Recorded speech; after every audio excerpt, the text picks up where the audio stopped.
Salut et bienvenue dans New Deal, le podcast Slate Ifrit et TSO qui décortique l'actualité américaine en compagnie de Laurence Nardon, responsable du programme Amérique à l'Ifrit. Bonjour Laurence. Bonjour Romain. Alors Laurence, à la surprise générale, c'est un pape américain, états-unien devrais-je dire, qui a été élu jeudi dernier. Léon XIV est en effet né à Chicago et c'est seulement le second pape à venir des Amériques, juste après, bien entendu, le pape François qui était originaire d'Argentine. Bon, nous n'allons pas consacrer cet épisode au nouveau pape, ni même à ses relations avec Donald Trump. Pour cela, je renvoie les auditeurs à l'excellent épisode du Monde devant soi, qui est sorti vendredi dernier. Avec vous, Laurence, ce que j'aimerais plutôt faire, c'est un pas en arrière et considérer l'histoire du catholicisme aux États-Unis. C'est une religion qui est longtemps restée secondaire dans le pays, mais qui est aujourd'hui importante en nombre et aussi peut-être en influence.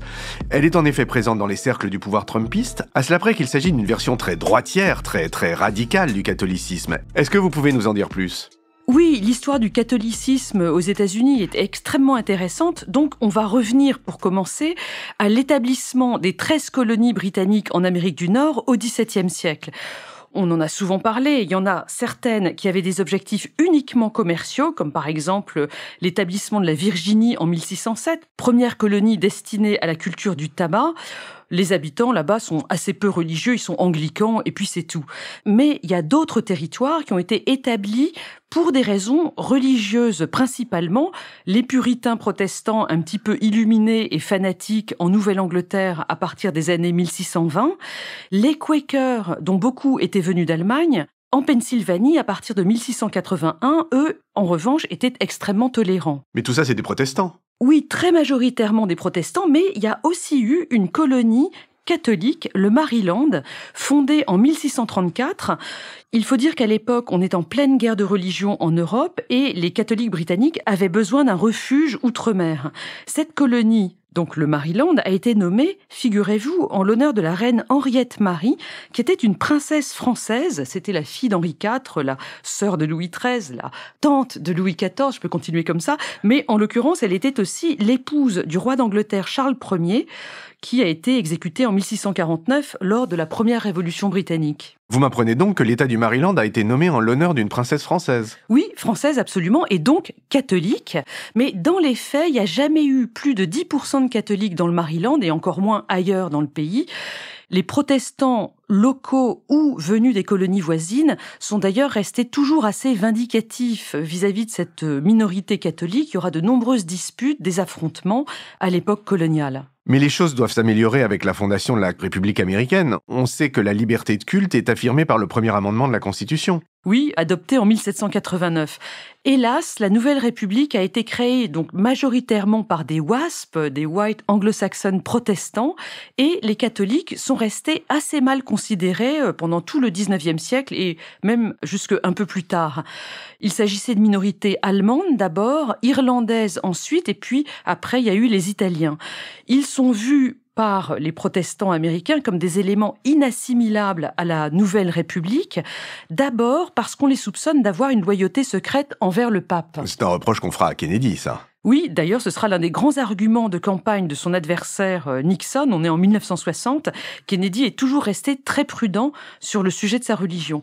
Mais un autre élément de méfiance antipapiste au XIXe siècle, c'est que les catholiques, figurez-vous, boivent du vin pendant la messe et c'est très mal vu. On peut d'ailleurs penser que les mouvements de tempérance au début du XIXe siècle, qui aboutiront à la prohibition entre 1920 et 1933, sont animés en partie par un élément anticatholique. Vous vous êtes arrêté aux Italiens et aux Irlandais, mais il y a aussi une autre immigration catholique très importante aux US, ce sont les Latinos. Oui, mais si on parle des hispaniques latino-catholiques, il y a une petite complexité chronologique parce que les grands contingents d'immigrés latinos, donc catholiques, arrivent aux États-Unis modernes à partir de 1965, lorsque le président Johnson réouvre les frontières à l'immigration. Mais en réalité, les explorateurs espagnols, ou même d'ailleurs les conquistadors espagnols, donc catholiques, se sont établis en Amérique du Nord bien avant les Britanniques. Il suffit de regarder regardez le nom des villes dans tout le pays, Los Angeles, San Francisco, San Diego en Californie, San Antonio au Texas, c'est fondé par des Espagnols catholiques, on s'en doute. Et d'ailleurs, la ville de fondation européenne la plus ancienne des États-Unis, avec une occupation continue jusqu'à aujourd'hui, c'est la ville de Saint-Augustin, Saint-Augustine, en Floride, qui a été fondée en 1565. Donc on est bien avant les puritains de Nouvelle-Angleterre, par exemple. Donc une présence catholique ancienne sur le territoire des États-Unis. Mais revenons aujourd'hui et dites-moi Laurence, quelle est la proportion des catholiques aujourd'hui aux États-Unis ? En 2024, ce sont 20% des Américains qui se déclarent catholiques dans les sondages du Pew Research Center. En légère baisse, ils étaient 23% autour de 2010.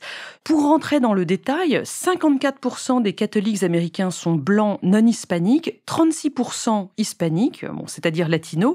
Pour le reste, ce sont 4% d'asiatiques et 2% d'Africains américains, c'est-à-dire vraiment très très peu. Les Africains américains sont majoritairement protestants et un petit peu musulmans pour ceux qui se sont convertis dans les années 1920. Mais pour revenir aux catholiques, on voit bien avec les chiffres que je vous donne la sédimentation des immigrations catholiques successives depuis le début du 19e siècle. Et ces catholiques, quelle est leur affiliation politique aujourd'hui ? Traditionnellement, les catholiques étaient une population donc immigrée dans les villes du Nord, plutôt ouvrière, et donc ils votaient en majorité démocrate. Mais ça, c'est fini. Dans les élections de novembre dernier, 56% des catholiques américains ont voté Trump, contre 41% pour Kamala Harris. Et comment s'explique cette évolution ? Eh bien, il y a deux phénomènes qui se cumulent pour expliquer la bascule du vote catholique des démocrates aux républicains. Le premier, c'est la désertion des fidèles modérés ou progressistes. D'abord parce qu'ils ne sont pas d'accord avec la parole de l'Église sur la place des femmes ou sur la question de l'IVG. J'en profite pour préciser que 60% des catholiques américains sont favorables au droit à l'IVG. 60%, donc c'est vraiment une grosse majorité. Les modérés sont également rebutés par les scandales de pédophilie qu'il y a eu aux États-Unis comme partout dans l'Église catholique. Donc tout simplement, ils sont de moins en moins religieux. Ça, c'est la première chose. La seconde, c'est que les églises, pendant ce temps-là, restent aux mains des radicaux qui votent républicains. On a vu très récemment que les minorités latino et africaines-américaines pratiquantes votaient de plus en plus à droite parce qu'ils sont attirés par le discours très conservateur sur les sujets liés au genre et aux questions LGBT. On a ces deux évolutions qui se conjuguent pour faire que les catholiques américains votent de plus en plus pour les républicains. Pour autant, Léon XIV n'a pas l'air d'être un Trumpiste convaincu. Comment est-ce qu'on peut décrire les équilibres politiques au sein de l'Église catholique américaine ? Oui, j'ai dit qu'il y avait une évolution vers un vote de plus en plus républicain, mais il y a quand même 41% des catholiques qui continuent à voter pour les démocrates. C'est ce qu'on a vu en novembre dernier. Donc ce qu'on peut dire au final, c'est qu'aujourd'hui, on a deux courants politiques qui coexistent dans l'Église catholique américaine. On a d'une part des catholiques de gauche. Leur sujet, c'est l'accueil des migrants et la protection de l'environnement.